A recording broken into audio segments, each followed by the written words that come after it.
Welcome back to Midnight Affair Tales. Thank you for joining us. I never thought I'd be the guy checking his wife's phone in the middle of the night. But there I was, sitting in the dim glow of our bedroom, my heart pounding as I scrolled through Rachel's messages. At first, nothing seemed out of place.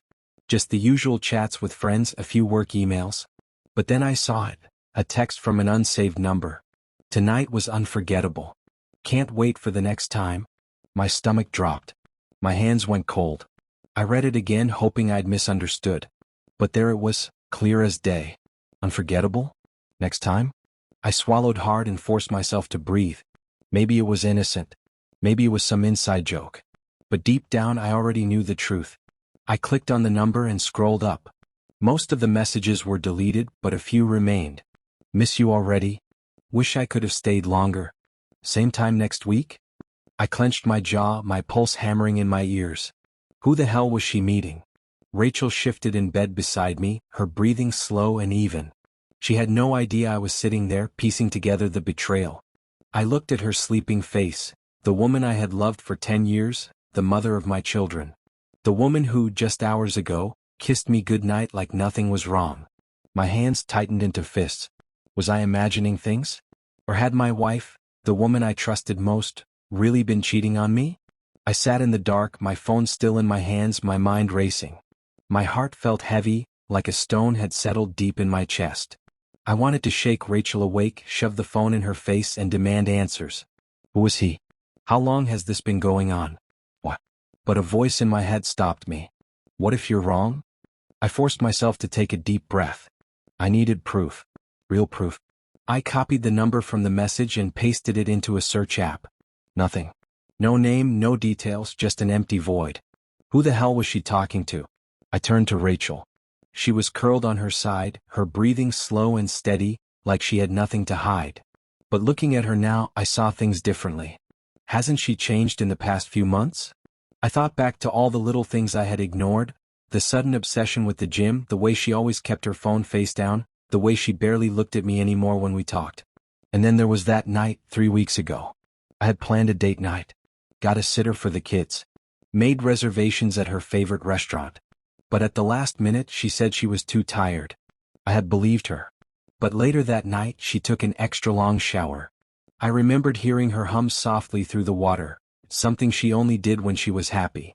I had brushed it off at the time. But now I wondered, had she really been too tired? Or had she already been with him? I clenched my jaw and checked the time. 2:37 a.m. I couldn't sleep. Not with this hanging over me. I opened our phone bill online and started scrolling through the call logs. My stomach twisted. There was that same number. Multiple calls. Morning. Afternoon. Late at night. Some of them right after we had dinner together. I stared at the screen, my chest tightening. How long has this been going on? How had I missed this? I put her phone back exactly where I found it. She was cheating. I needed more than texts. I needed to catch her in the act. And I had a plan. The next morning, Rachel was the same as always. She hummed softly as she poured coffee, scrolling through her phone with a faint smile. Was she texting him right now? I sat at the table watching her. She looked so normal. So at ease. But now I saw the details I had ignored before. Her nails were freshly manicured, something she never used to care about. Her gym leggings hugged her curves just a little tighter. Her perfume was different, subtle but noticeable. She turned to me, smiling like nothing had changed. Morning, babe. I forced a smile. Morning? She kissed my cheek, but I barely felt it. I wanted to believe I was wrong. I wanted to believe that I was just imagining things. But the way she had been acting lately told me otherwise. Are you going to the gym later? I asked casually, taking a sip of coffee. She nodded. Yeah, I have a session at 6. Session? With who? She stretched her arms over her head and let out a small yawn. You okay? You look off. I hesitated, forcing a chuckle. Didn't sleep well? She frowned, reaching out to rub my arm. Sorry, babe. Maybe you should go to bed earlier. I stared at her, searching her face for any sign of guilt. Any hint that she knew I was onto her. But she was flawless. Either she was innocent, or she was a damn good liar. As soon as she left for work, I grabbed my laptop. It was time to dig deeper. I tried the number again, searching every database I could find. Nothing. Whoever this guy was, he was careful. I scrolled through the call logs again, this time looking for patterns. Mondays, Wednesdays, Fridays. Always around the same time. I clenched my fist. I needed more. That's when an idea hit me. Rachel had been using our shared car until last month. Then, out of nowhere, she insisted on getting her own. I pulled up our GPS history from the old car, hoping she had forgotten about it. My pulse spiked as I scrolled through the locations. A hotel. Not just once. Multiple times. I exhaled sharply, gripping the table. I felt sick. This wasn't just some casual flirtation. This was something more. Something real. I stared at the screen, my hands shaking. It was time to stop wondering. Time to see it with my own eyes. And I knew exactly how. That evening, I left work early.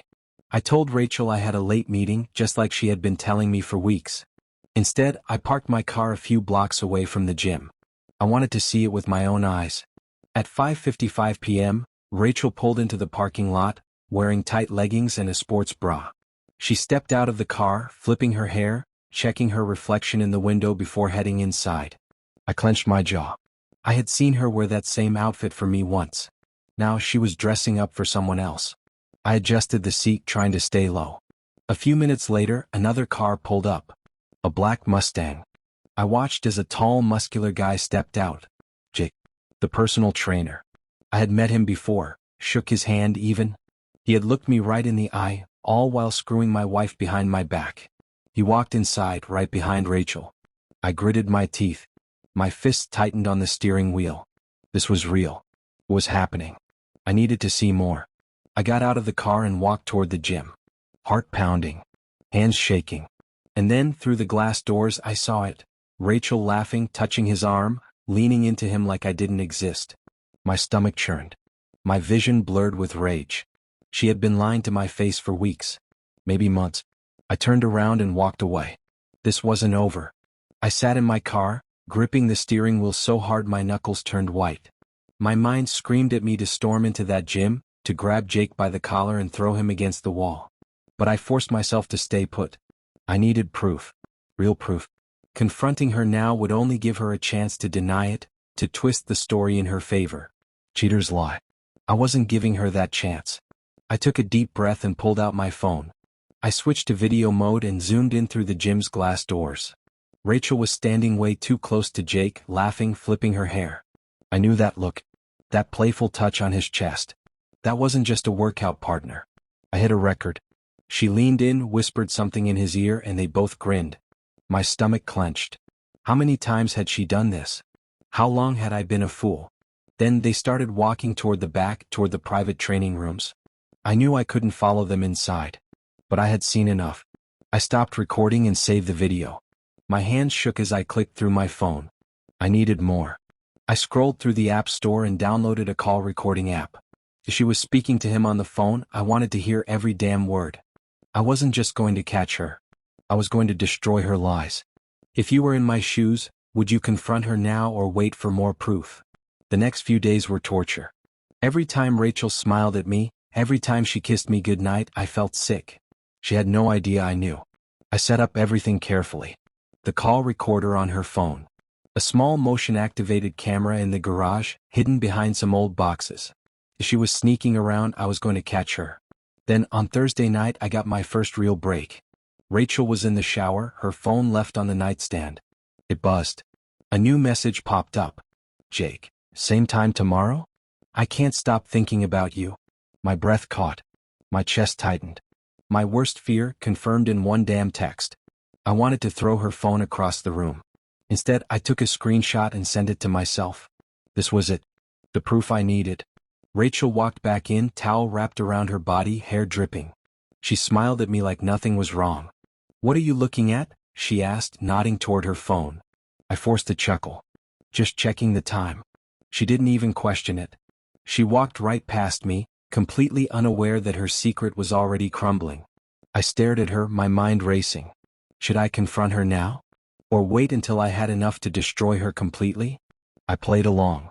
I had to. The next morning, Rachel kissed me before heading to work, smiling like she wasn't lying to my face. Love you, she said casually, grabbing her bag. I swallowed my anger and nodded. Love you too. What? The moment she was gone, I sprang into action. I opened my laptop and checked the call recordings. My heart pounded as I clicked the latest file. Rachel's voice came through, light and flirty. "I miss you." Jake's voice followed. "Last night was incredible. I can't wait for today." I clenched my fists so tight my nails dug into my palm. She was going to meet him today. I glanced at the clock. 11:30 a.m. I had one shot. I grabbed my keys and drove straight to the hotel address I had found on our phone records. A small, out-of-the-way place. Discreet. Perfect for cheaters. I parked a few blocks away and waited. At exactly 12:15 p.m., Rachel's car pulled up. She stepped out, fixing her hair, checking her reflection. Like she was getting ready for a date. Then Jake's Mustang pulled in beside her. I watched as my wife, the woman who swore she loved me, smiled and leaned into him. I gritted my teeth. I had seen enough. Now it was time for her to see me. I gripped my phone so tightly I thought it might crack. My entire body was shaking, not from fear but from rage. The kind of rage that comes when you realize your entire life has been a lie. I could barely breathe as I watched Rachel and Jake walk toward the hotel entrance, her hand brushing against his arm. She was supposed to love me. We built a life together. We had kids, a home.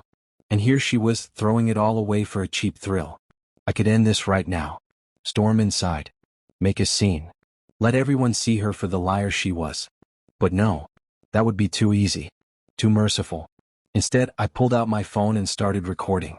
I zoomed in as Rachel laughed, flipping her hair, looking at Jake like he was the only man in the world. The same way she used to look at me. She glanced around before slipping inside. Jake followed. I had everything I needed. I could destroy her with this. But not yet. I forced myself to stay calm as I drove away. If I played this right, she wouldn't just lose me, she'd lose everything. I wasn't just going to catch her. I was going to make sure she regretted every single choice she had made. That night, Rachel came home like nothing had happened. Like she hadn't just spent the afternoon in a cheap hotel with another man. She walked into the kitchen, smiling, carrying a bottle of wine. "Long day," she sighed, setting it on the counter. I stared at her. The lies were so smooth. So easy for her. "Yeah?" I said, keeping my voice neutral. "Work keeps you busy?" She nodded, pouring herself a glass. "You know how it is. Meetings, calls, the usual." I almost laughed. The usual? I saw her real schedule today. Her meeting was in room 206. Her call was with Jake. Rachel swirled the wine in her glass, oblivious to the storm she was standing in. "You okay? You seem quiet." I forced a small smile. "Just thinking." She raised an eyebrow. "About what?" I reached for my phone, my heart pounding, my hands steady. "About this." I set the phone on the counter and hit play. Her smile vanished the second she heard it. "I miss you. Last night was incredible. I can't wait for today." Her face was drained of color. The wine glass trembled in her grip. "Ethan," she whispered, "I can explain." I held up a hand. "Don't. Just don't." She stared at me, her mouth slightly open, eyes wide with panic.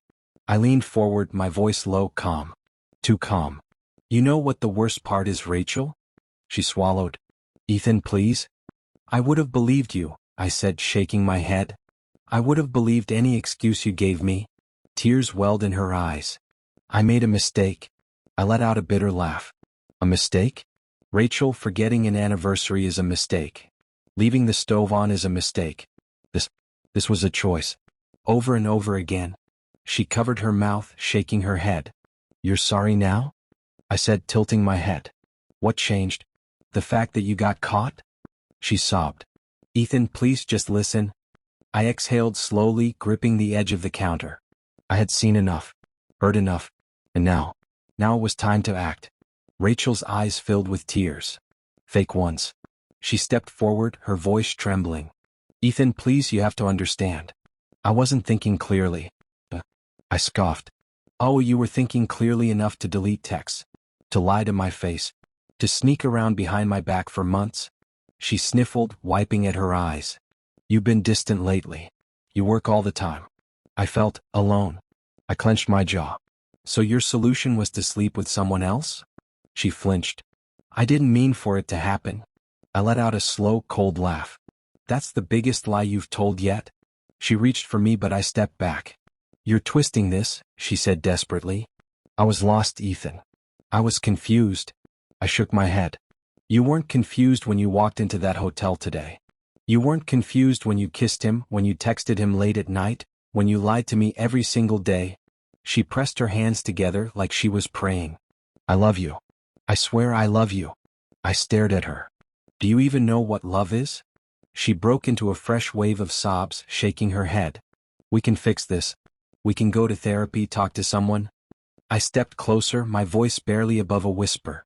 You don't fix something you set on fire. She swallowed, her breath coming in short gasps. Ethan, I don't want to lose you. I exhaled slowly, letting her words hang in the air. Then I said the words that sealed her fate. You already did. Her knees buckled. She collapsed onto the couch, sobbing. But I didn't care anymore. For the first time in months, I felt nothing for her. Not love. Not anger. Not even hate. Just cold, hard indifference. And that was the real end of our marriage. I walked out of the kitchen, leaving Rachel standing there, stunned. But I wasn't done yet. Not even close. I went to the bedroom, shutting the door behind me, my mind racing. She thought she could manipulate me. She thought she could cry her way out of this. Not this time. I grabbed my laptop and opened the folder where I had saved everything. The video from the gym, the call recordings, the texts I had forwarded to myself. It was all there. Every single piece of proof that Rachel had been lying to my face for months. I clicked on one of the recordings. I miss you. Last night was incredible. I can't wait for today. I clenched my fists, anger boiling in my chest. She had been sleeping next to me, telling me she loved me, all while sneaking around with this guy. I needed to hurt her the way she had hurt me. But I wasn't going to scream. I wasn't going to throw things or beg for answers. I was going to let the truth speak for itself. And I knew exactly where to start. The next morning, I woke up before Rachel. I sat on the edge of the bed, watching her sleep. She looked peaceful. Like she had no idea that today was the day her world would start to crumble. I took a deep breath and got up. I grabbed my phone and sent a message to Rachel's parents. Hey, I need to talk to you both. It's about Rachel. Can we meet today? Her mom replied almost instantly. Her mom? Of course, Ethan. Is everything okay? I stared at the screen. No, everything was not okay. I'd rather talk in person. I'll come by later. I knew Rachel's parents. They were traditional, old-fashioned. They had always believed in loyalty, commitment. When they found out their daughter had been sneaking around behind my back, they would be devastated. I got dressed, went downstairs, and poured myself a cup of coffee. Rachel walked in a few minutes later, rubbing her eyes. Morning, she mumbled. I didn't respond. Just watched her. She hesitated, glancing at me. Ethan, about last night, can we talk? I took a sip of my coffee, setting the mug down. Oh, we're going to talk, Rachel. Just not yet. Her eyes darkened with unease. What does that mean? I tilted my head. It means I have some things to take care of first. She swallowed. Ethan, please. I know I messed up, but... I held up a hand, stopping her. Save it, Rachel. You had plenty of chances to be honest with me. You made your choices. Now you're going to live with them. She opened her mouth, then closed it. Good. She should be scared. I grabbed my keys and walked out the door. Let the games begin. Rachel's parents lived in a quiet neighborhood just a few miles away. A beautiful home, a picture-perfect family. Just like we used to be. As I pulled into their driveway, I gripped the steering wheel, taking a deep breath. This wasn't going to be easy. But it needed to be done. Rachel had already started feeling the consequences, but now she would truly understand what it meant to be alone. Her mother, Linda, opened the door, her usual warm smile fading the second she saw my face. Ethan? What's wrong? I stepped inside without answering. I need to talk to both of you. It's about Rachel. Her father, James, was in his recliner reading the newspaper. He set it down, frowning. What's going on? I sat across from them, running a hand through my hair. I need you to hear me out before you say anything. They exchanged a worried glance. Go on, James said. I reached into my pocket, pulled out my phone, and set it on the table between us. Then I pressed play. Rachel's voice filled the room. Her words, the same words she had whispered to me for years, now belonged to someone else. I miss you. Last night was incredible. I can't wait for today. Linda gasped, her hand flying to her mouth. No? James leaned forward, eyes narrowing as he listened. His grip on the armrest tightened. Then I swiped to the video. Rachel. Laughing. Touching Jake. Walking into the hotel like she wasn't a married woman. The silence in the room was suffocating. Linda was crying. Tell me this isn't real. I exhaled. It's real. James clenched his jaw. How long? Months? His face darkened. His knuckles turned white. Linda shook her head in disbelief. She couldn't, my daughter wouldn't do this? I scoffed. She did. Over and over again. Linda sobbed, rocking slightly, as if the weight of reality was physically crushing her. I raised her better than this? James exhaled slowly, rubbing his temples. What are you going to do? I met his gaze, my voice firm. I'm divorcing her. And I'm taking full custody of the kids. Linda let out a choked sob. Ethan, please don't make any rash decisions. I shook my head. She made her choice. I'm just making mine. James nodded, his expression unreadable. Then Linda looked at me with red, pleading eyes. But she's our daughter, Ethan. We can't just abandon her. I clenched my jaw. I didn't ask you to abandon her. But you need to understand, Rachel isn't the victim here. She's the one who destroyed our family. James slammed his fist on the table, startling us both. Linda, enough? His voice was sharp, full of restrained fury. She humiliated him. She tore her own damn family apart. And you want to defend her? Linda flinched, covering her face with her hands. I don't want to lose her. James shook his head. She lost us the moment she did this. Silence filled the room. Finally, I stood up, sliding my phone back into my pocket. I thought you deserved to know before the rest of the world finds out. Linda's breath hitched. The rest of the world? I gave her a hard look. Rachel didn't just betray me. She betrayed our family. Our kids. She disrespected this marriage, and she did it without a second thought. James exhaled heavily. She's going to regret this for the rest of her life. I nodded. She already does. I picked up my keys, turning toward the door. You should talk to her, I said over my shoulder. Because by tonight, everyone else will know too. And with that, I walked out, not looking back. Rachel thought she still had people in her corner. But after today, she'd have no one. By the time I got home, Rachel was pacing the living room, phone in hand. She looked up the moment I stepped inside, eyes wide. What did you do? I shut the door behind me. Told your parents? Her face went pale. Ethan? They know everything, I said, my voice calm.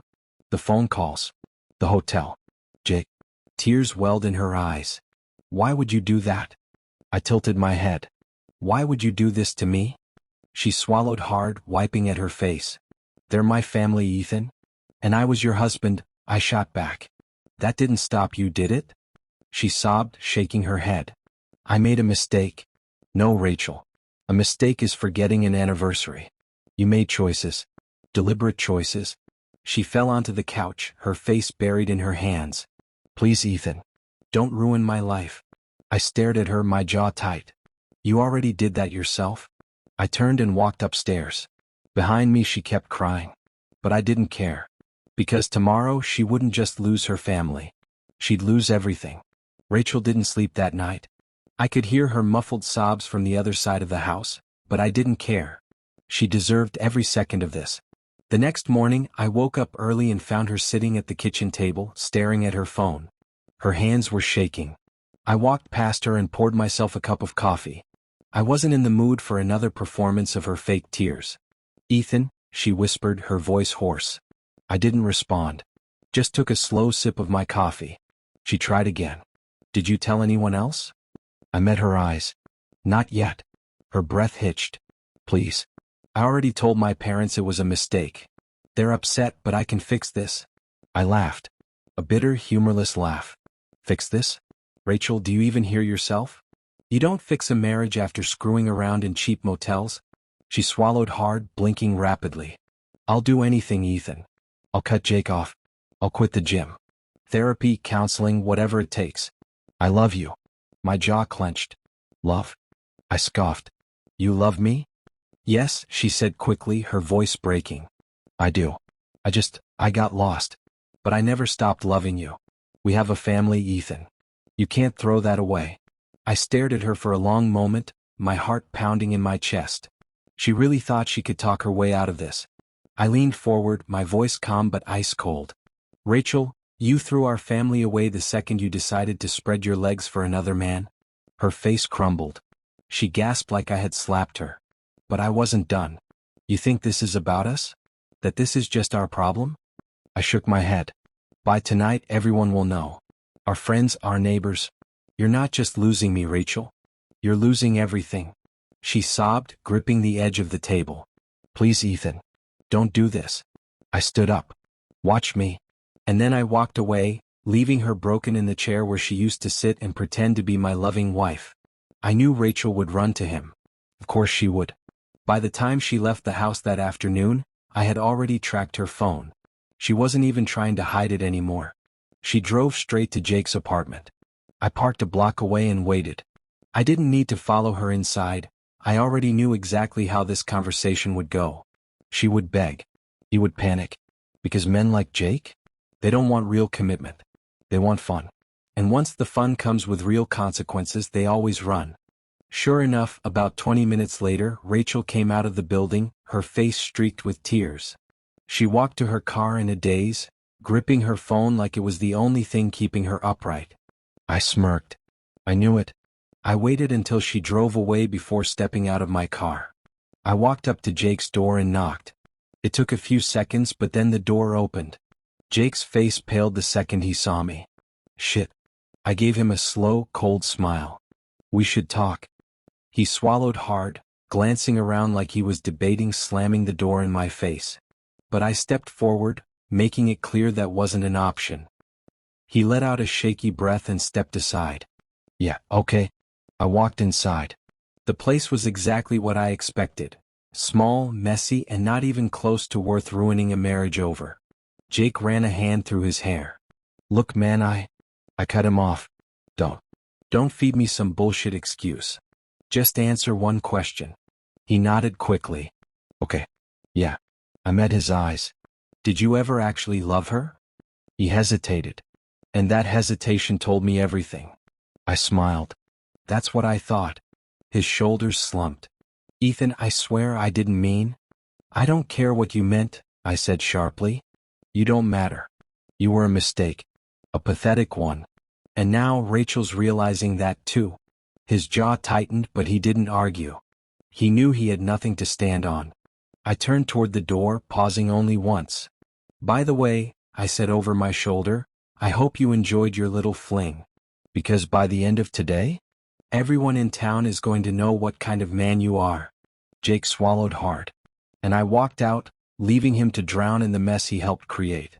By the time I got home, Rachel was already there, sitting on the couch, staring at nothing. She didn't even look up when I walked in. Jake dumped you, huh? I said, tossing my keys on the counter. She flinched. He said he never wanted to ruin a family. I laughed under my breath. Guess that's why he spent months screwing a married woman, right? She wiped her face, her fingers trembling. Ethan, please.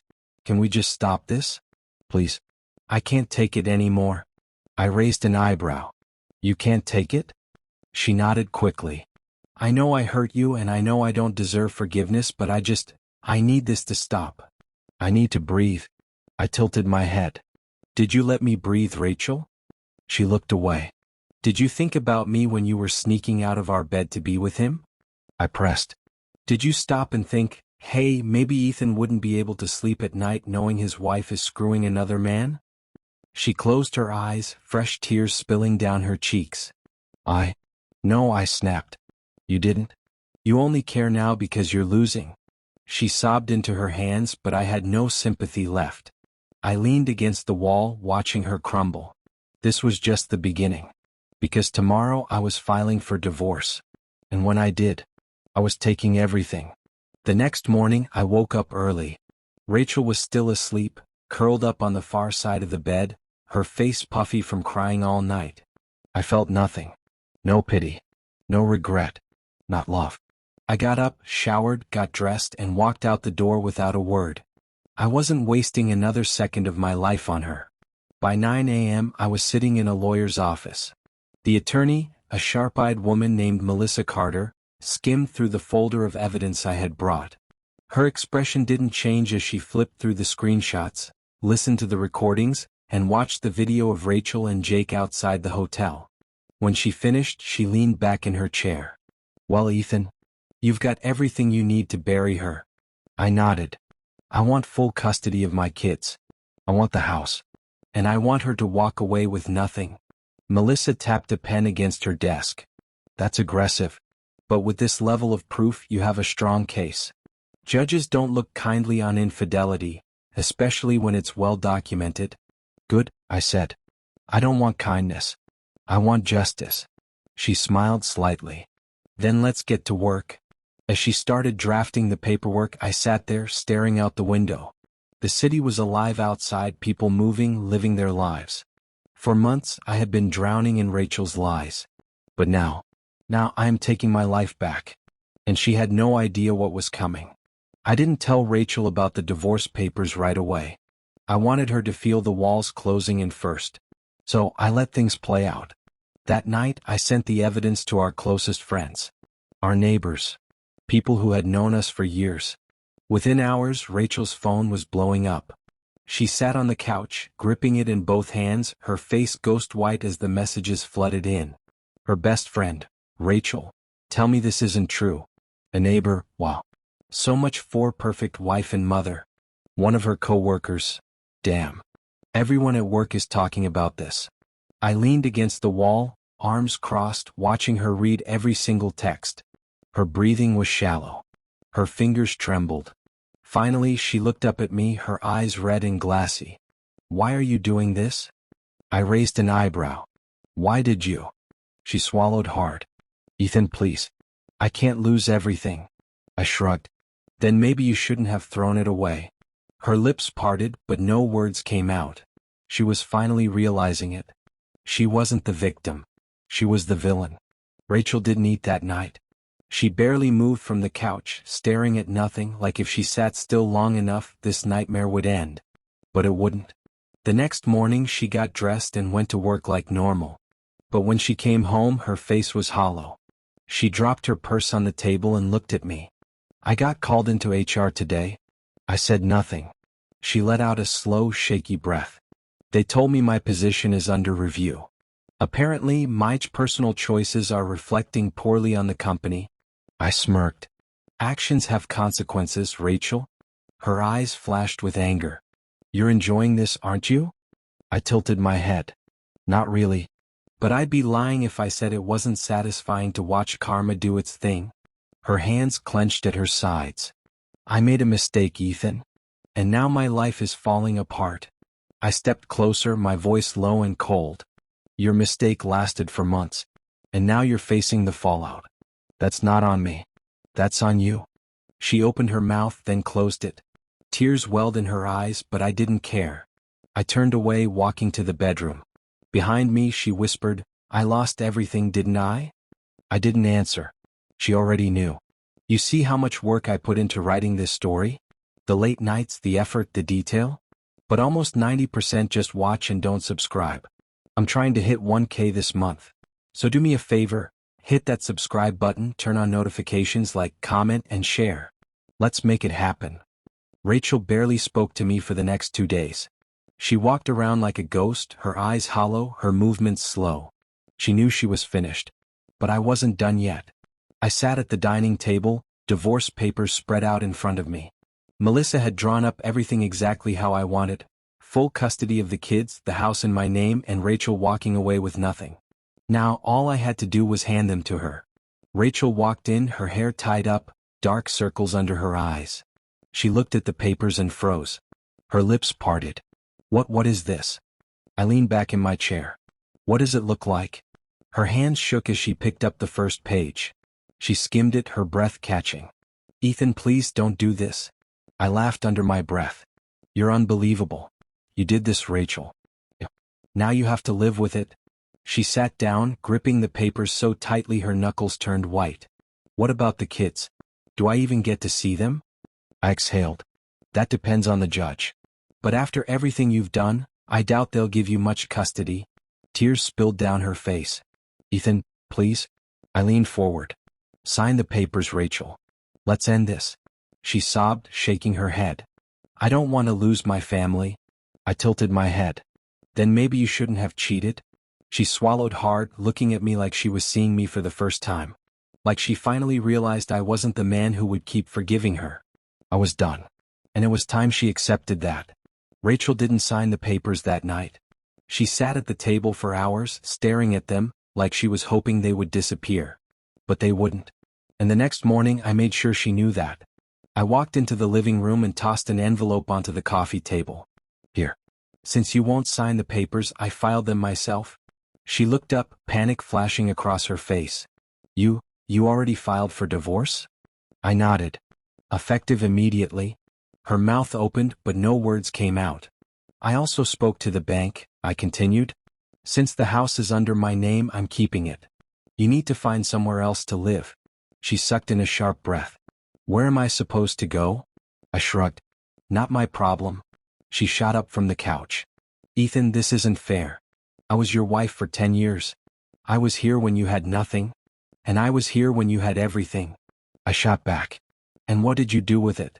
You threw it away for some loser at the gym? She pressed her hands to her face, her whole body trembling. I made a mistake. I let out a cold laugh. No, Rachel. You made choices. And now you're dealing with the consequences. She collapsed onto the couch, sobbing into her hands. But I didn't care. For the first time in months I felt free. I grabbed my keys and walked to the door. I'll be back in a few hours. You should start packing. And then I left her sitting there, broken. Just like she had left me. By the end of the week, Rachel had no choice but to leave. She packed up what little she had left and moved into a small apartment across town. Nothing fancy. Nothing close to the life she used to have. I didn't feel bad. Not even a little. Meanwhile, I had a court date set for the custody hearing. Rachel wanted shared custody, but my lawyer wasn't going to let that happen. When the day finally came, she sat across from me in the courtroom, her eyes filled with regret. But regret wouldn't save her now. My lawyer stood up, holding the stack of evidence I had gathered. Your Honor, we have undeniable proof that Mrs. Parker engaged in a long-term extramarital affair, violating the trust of this marriage. We also have evidence that during this time, she neglected her responsibilities as a mother. Rachel's lawyer tried to fight back, but there was nothing they could do. By the end of the hearing, the judge made his ruling. Full custody granted to me. Rachel let out a choked sob as the judge continued.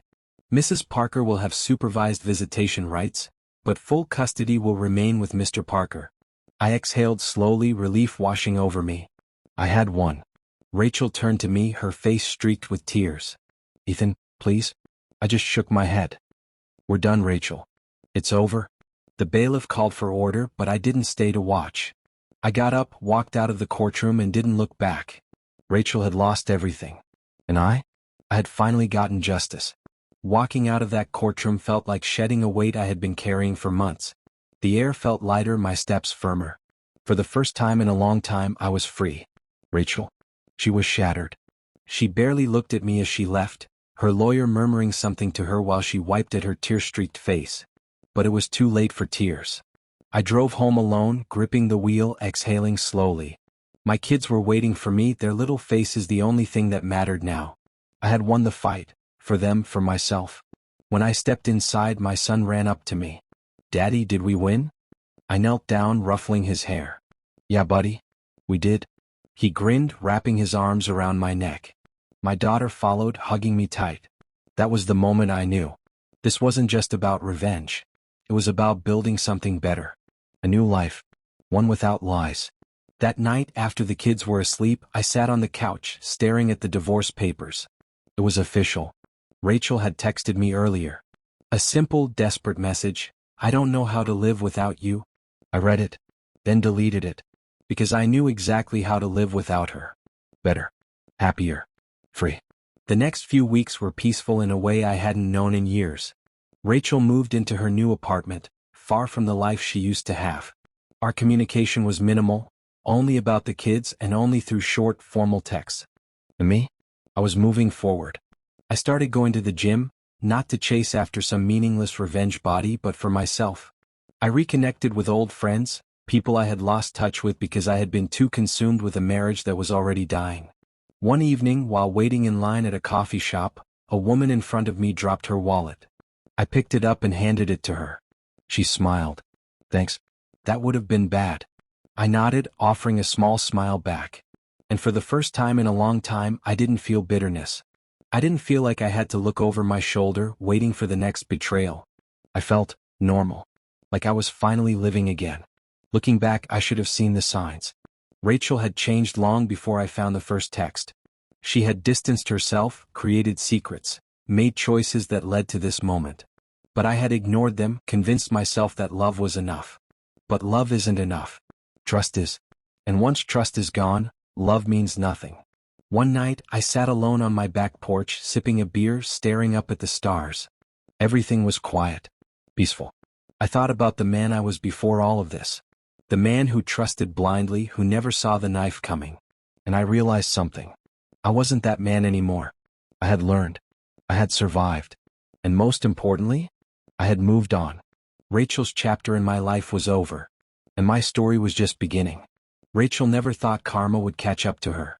She thought she could cheat, lie, and manipulate her way through life without facing the consequences. But reality doesn't work that way. Word had spread about her affair faster than she could control it. Friends stopped reaching out. Some of them, our friends, even blocked her. The whispers at her office turned into outright avoidance. Her boss, once friendly, started giving her fewer projects. And then, a week after our divorce was finalized, she lost her job. She showed up at my door that night, her face streaked with tears, desperation clinging to her like a bad perfume. "Ethan," she whispered, gripping her arms. "I don't know what to do. I lost my job. My parents won't even talk to me. I have nothing." I stared at her, unmoved. "Sounds about right." Her lower lip trembled. "Please? I know I don't deserve anything from you, but I need help. For the kids." I clenched my jaw. "Don't you dare use them to get to me." She sobbed. I don't know where to go from here." I tilted my head. "That's not my problem, Rachel. You made this bed. Now sleep in it." She flinched like I had slapped her. But this wasn't cruelty. This was justice. And she finally understood that she wasn't the victim. She was the villain. And karma had finally caught up to her. Rachel stopped showing up at my door after that night. The desperate texts slowed down, turning from long, emotional paragraphs to short, hollow sentences. "Can we talk? I just want to see the kids. Please, Ethan." I didn't answer most of them. There was nothing left to say. She had spent months lying to my face, sneaking around, choosing him over me, over our family. And now, when she had nothing left, she suddenly wanted to talk? No. The kids still saw her, but only under court-ordered visitation. Once a week, in a neutral setting with supervision. I never spoke badly about her to them. That wasn't my job. But kids are smarter than people give them credit for. Even though they knew something had changed. One night, as I tucked my son into bed, he looked up at me with big, serious eyes. "Do you still love Mom?" I swallowed hard, caught off guard. For a long time, I had no answer. The truth was complicated. I had loved her. For years, she was my best friend, my partner, my family. We had built a life together, had children together. But love doesn't survive betrayal. I exhaled slowly, choosing my words carefully. I loved who she used to be. His little forehead scrunched. "But not now?" I shook my head. "No, buddy. Not now." He nodded like he understood. "I miss how things used to be." I forced a small smile, ruffling his hair. "Me too, bud. But we're gonna be okay." And for the first time in a long time, I actually believed that. Rachel moved again that weekend. I didn't ask where. I didn't care. She didn't tell me either. Maybe she was ashamed. Maybe she was tired of trying. Maybe she had finally accepted reality, that her old life was gone, and there was no coming back from this. Either way, it didn't matter. Because as far as I was concerned, her chapter in my life was officially closed. And it was time for me to move forward. Healing isn't a straight road. Some days I still felt the sting of betrayal. Some nights I still lay awake, remembering the moment I first saw that text. But the difference was, I wasn't stuck anymore. I had taken the pain and turned it into something better. One evening, as I walked through the park with my kids, my daughter ran ahead and bumped into someone. A woman. She knelt down, laughing softly as she helped my daughter up. "Careful there, sweetheart." I recognized her instantly. The woman from the coffee shop. She looked up at me, her green eyes warm. "We keep running into each other, huh?" I smiled. "Yeah, I guess we do." For the first time in a long time, I felt something different. Something real. Something worth exploring. I wasn't just moving on. I was moving forward. Months passed. The dust settled. Rachel faded into the background of my life like a bad dream I barely remembered. I focused on my kids, my career, my own happiness. And slowly I started feeling like myself again. One afternoon I found myself back at that same coffee shop. It had become my routine, a quiet place to think, to breathe. And then like fate she walked in. The woman from the park. The one my daughter had bumped into. The one I had seen before but never truly noticed. She ordered her drink, glanced around, and her eyes met mine. A small smile played on her lips. "You again?" I chuckled. "Me again." She hesitated, then nodded toward my table. "Mind if I join you?" For a moment I thought about the past. The pain. The betrayal. But then I looked at her, really looked at her. She wasn't Rachel. She wasn't a mistake waiting to happen. She was something new. "Yeah," I said, gesturing to the seat across from me. "I'd like that." She sat down and just like that, my story began again. I never thought I'd get here. When I first found that text on Rachel's phone, I thought my life was over. I thought I'd never trust again, never love again. But I was wrong. Rachel's betrayal didn't ruin my life, it set me free. She lost everything. And me? I won. Not in a petty way. Not in a revenge way. I won because I survived. Because I didn't let her destroy me. Because I built something better. And now, as I sit across from someone new, someone kind, someone who doesn't make me second-guess myself, I realize something. I'm happy. Genuinely happy. Rachel is just a name in a chapter that's long since ended. And I'm finally writing my own story. If you've made it this far, you've seen the whole journey. The betrayal, the pain, the revenge, and finally, the healing. But let me ask you this.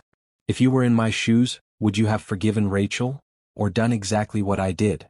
Let me know in the comments. I want to hear your thoughts. And before you go, don't forget. Subscribe to the channel. Hit that notification bell so you never miss a new story. Like this video if you enjoyed it. Drop a comment and tell me, what would you have done? Share this with a friend who needs to hear this story. We're on the road to 1K subscribers this month.